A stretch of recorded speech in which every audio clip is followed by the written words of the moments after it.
এবার আমরা আসি শয়তানের হাত থেকে আমরা কিভাবে বাঁচব। তার প্রথম আলোচনা ছিল আল্লাহ সুবহানাহু ওয়া তাআলার জিকিরের মাধ্যমে আমরা শয়তানের হাত থেকে বাঁচব। আল্লাহ সুবহানাহু ওয়া তাআলা পবিত্র কোরআনে বলছেন, অমাইয়াশু আন যিকরির রহমান, যে ব্যক্তি রহমানের স্মরণ করলো না, রহমানের জিকির করলো না, আমি আল্লাহ তার জন্য শয়তান বন্ধু বানিয়ে দিব, তার সাথে 24 ঘন্টা শয়তান উঠা বসা করবে।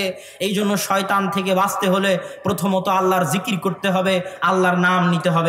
শয়তান থেকে বাঁচার দ্বিতীয় উপায় জামাতে সালাত আদায় করা।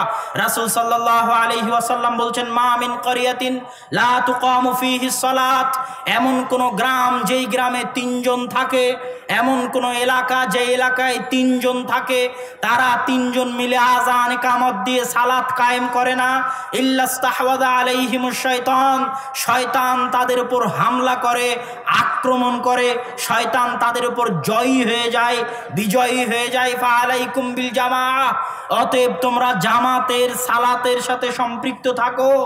কেননা যে ব্যক্তি একাই থাকে, বাঘ একাই যে থাকে তাকে আক্রমণ করে। এই জন্য শয়তান থেকে বাঁচতে হলে কখনো জামাতের সালাত মুক্ত থাকা যাবে না, জামাতের সালাতের সাথে থাকাই জামাতবদ্ধ জীবন যাপন করা। কোনো ছাত্র যদি এক রুমে একাই থাকে তাহলে তার সাথে শয়তান আছে, কেউ যদি একাই সফর করে তাহলে তার সাথে শয়তান আছে। আল্লাহ রাসূল বলেছেন, আর রাকিবু শয়তান, একাই যে সফর করে সেও শয়তান, আর রাকিবানে শয়তানান, 2 জন যে সফর করে তারাও 2 জন শয়তান, 3 জন সফর করলে সফর ঠিক আছে। আপনার ছেলেকে একাই এক রুমে রেখেছেন, ম্যাচে একাই এক রুমে আছে, তার সাথে শয়তান আছে। আল্লাহ রাসূলের হাদিস, মসজিদের 5 ওয়াক্ত জামাতের সাথে উপস্থিত না থাকলে শয়তান আপনাকে পরাজিত করবেই করবে, শয়তান আপনাকে পরাজিত করবেই করবে। শয়তানের ষড়যন্ত্র থেকে বাঁচার তৃতীয় এবং মহান সবচেয়ে বড় উপায় হচ্ছে কোরআন তেলাওয়াত করা। আল্লাহ রাসূল বলছেন, লা তাজআলু বুয়ুতাকুম কবরান, তোমরা তোমাদের বাড়িকে কবর বানিও না, অন্ধকার বানিও না। যে বাড়িতে কোরআন তেলাওয়াত করা হয় না ওই বাড়ি কবরের মতো অন্ধকার, যে বাড়িতে কোরআন তেলাওয়াত করা হয় না ওই বাড়ি কবরের মতো অন্ধকার। আর যে ব্যক্তি নিজে কোরআন তেলাওয়াত করে না, সকাল সন্ধ্যায় দুনিয়া থেকে তার চলে যাওয়া, আর একটা পশুর চলে যাওয়া, একটা গরু ছাগল মহিষের চলে যাওয়া, একটা শৃগালের চলে যাওয়া, একজন ব্যক্তি যে সকাল সন্ধ্যা কোরআন পড়ে না নিজের জীবনে, তার দুনিয়া থেকে বিদায় নেওয়া আর একটা গরু ছাগল মহিষ শৃগালের বিদায় নেওয়া একই। আমি বলেছি বরকত আর শয়তান পাশাপাশি, রিজিক আর বরকত পাশাপাশি, ফেরেশতা আর শয়তান পাশাপাশি। বরকত আসে আল্লাহর পক্ষ থেকে, আর আল্লাহর সাথে সম্পৃক্ত যা কিছু আছে সবই বরকত। আল্লাহর নাম বরকত, যে কাজ আল্লাহর নামে শুরু করবেন সেটা বরকত। ডান দিকে বরকত, ডান হাতে শুরু করবেন বরকত, আল্লাহর নামে শুরু করবেন বরকত। আল্লাহর কালাম, আল্লাহর বাণী পড়ে শুরু করবেন বরকত। আল্লাহর বাণী হচ্ছে কোরআন। সম্মানিত উপস্থিতি, এই জন্য কোরআন না পড়া পর্যন্ত, যতক্ষণ পর্যন্ত কোরআন পড়বেন না ততক্ষণ পর্যন্ত বাড়িকে শয়তান মুক্ত করতে পারবেন না। রাসূল সাল্লাল্লাহু আলাইহি ওয়াসাল্লাম বলছেন, যে বাড়িতে সূরা বাকারা তেলাওয়াত করা হয়, সূরা বাকারার শেষ 2 আয়াত পাঠ করা হয়, সেই বাড়িতে শয়তানের জায়গা হয় না। অতএব কোরআন তেলাওয়াত করা হচ্ছে শয়তানের ষড়যন্ত্র প্ররোচনা থেকে বাঁচার তৃতীয় বড় পথ। আল্লাহর নাম নেওয়া, 5 ওয়াক্ত সালাত আদায় করা, এবং কিছু সালাত বাড়ির জন্য রাখা। বাড়িকে কবর বানানো যাবে না, 5 ওয়াক্ত সালাত জামাতের সাথে মসজিদে, আর কিছু সালাত বাড়ির জন্য, না হলে বাড়িতে শয়তানের থাকার জায়গা হবে, শয়তান থাকবে। এটা কাল্পনিক কথা নয়, বাস্তব কথা। বাড়িতে সালাম দিয়ে ঢুকবেন না, বাড়িতে শয়তান থাকবে, এটা কাল্পনিক নয়, এটা বাস্তব। বিসমিল্লাহ বলে খাবেন না, শয়তান খাবে, এটা কাল্পনিক নয়, এটা বাস্তব। বাড়িতে ছবি মূর্তি রাখবেন, বাড়িতে শয়তান থাকবে, ফেরেশতা থাকবে না, এটা কাল্পনিক নয়, এটা বাস্তব। যে বাড়িতে ছবি মূর্তি আছে সালাম দিয়ে প্রবেশ করা হয় না, বিসমিল্লাহ বলে দরজা বন্ধ করা হয় না, বিসমিল্লাহ বলে খাওয়া হয় না, কোরআন তেলাওয়াত করা হয় না, 5 ওয়াক্ত সালাত জামাতে আদায় করা হয় না, ওই বাড়ি আর ওই বাড়ির সকল সদস্যের উঠা বসা, ঘুম, খাওয়া, থাকা সব শয়তানের সাথে, শয়তানের দাসত্ব করে তারা, শয়তানের গোলাম তারা, শয়তানের বান্দা তারা। মানুষ 2 ধরনেরই, হয় আল্লাহর বান্দা না হয় শয়তানের বান্দা, হয় ইবাদুল্লাহ না হয় ইবাদুশ শয়তান। আপনি সালাত আদায় আদায় করবেন আল্লাহর দাসত্ব করবেন, সালাত ছাড়বেন শয়তানের দাসত্ব করবেন, বিসমিল্লাহ বলে খাবেন আল্লাহর দাসত্ব করবেন, বিসমিল্লাহ ছাড়া খাবেন শয়তানের দাসত্ব করবেন, গান বাজনা বাজাবেন শয়তানের দাসত্ব করবেন, বাজাবেন না আল্লাহর দাসত্ব করবেন। এক হৃদয়ে মানুষ হয় শয়তানকে জায়গা দিতে পারে, না হয় আল্লাহকে জায়গা দিতে পারে, এই দুটেই, এর বাইরে আর দ্বিতীয় কোনো রাস্তা নাই। শয়তানের দাসত্ব করে মারা গেলে শয়তান আপনাকে জাহান্নামে নিয়ে যাওয়ার জন্য বসে আছে। ইবনুল কাইয়িম রাহিমাহুল্লাহ বলছেন মানুষ যে কান দিয়ে শয়তানের আনুগত্য করতে ভালোবাসে ওই কান আল্লাহর দাসত্ব ভালোবাসে না। যে কান দিয়ে মানুষ গান বাজনা শুনতে ভালোবাসে ওই কান মৃত্যুর পূর্বে কালেমা লা ইলাহা ইল্লাল্লাহকে ঘৃণা করে।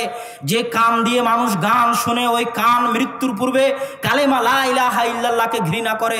প্রত্যেক দিন গান শুনবেন, মরার সময় আপনার পাশে বলা হবে বলো লা ইলাহা ইল্লাল্লাহ, ঘৃণা করবে আপনার কান, কেননা এই কান শয়তানের দাসত্বে থেকেছে, মরবেও শয়তানের দাসত্বে, আল্লাহর দাসত্ব করার ভাগ্য হবে না।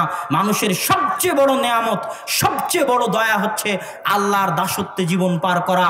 আল্লাহ সুবহানাহু ওয়া তাআলা দুনিয়া তাকেও দেন যাকে ভালোবাসেন, ইউতিদ দুনিয়া মান ইউহিব ওয়া মান লা ইউহিব, আল্লাহ দুনিয়া তাকেও দেন যাকে ভালোবাসেন। আল্লাহ কারুনকেও ধন সম্পদ দিয়েছেন, ফেরাউনকেও ক্ষমতা দিয়েছেন।